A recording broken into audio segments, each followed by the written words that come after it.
नमस्कार दोस्तों, मेरा नाम है आशुतोष योगी और लाया हूँ मैं आपके बीच एक और नई कविता जो श्रृंगार रस पर आधारित है।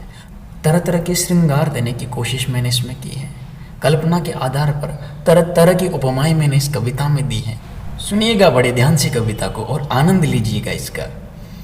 नाज नखरों में सिमट करके गलियों से निकलती थी वो, नाज नखरों में सिमट करके गलियों से निकलती थी वो।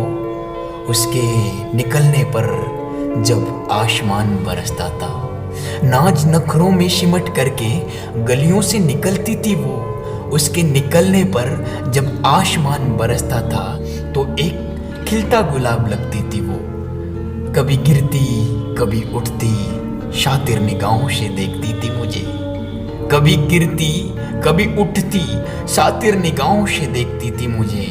मैं ये तो नहीं कहूँगा कि वो चांद थी, मैं ये तो नहीं कहूँगा कि वो चांद थी, पर हाँ बिल्कुल चांद सी लगती थी वो।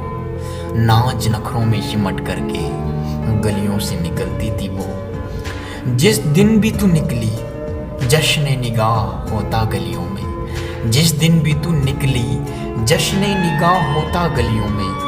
मेरा तो था ही सही, पर हाँ हर नजर का नजारा लगती थी वो। नाज नखरों में सिमट करके गलियों से निकलती थी वो। हसीना निकले तो मंजर और तू निकले तो मनाजिर, ऐसे मनाजिर में भी नागहानी मुझे देखा करती थी वो। नाज नखरों में सिमट करके गलियों से गुजरती थी वो। उसके निकलने पर जब आसमान बरसता था तो एक खिलता गुलाब लगती थी वो। नाज नखरों में सिमट करके गलियों से गुजरती थी वो।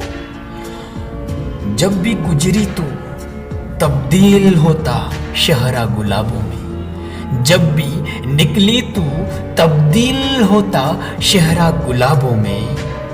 शायद रेगिस्तान में एक बरसात सी लगती थी वो। नाज नखरों में सिमट करके गलियों से निकलती थी वो।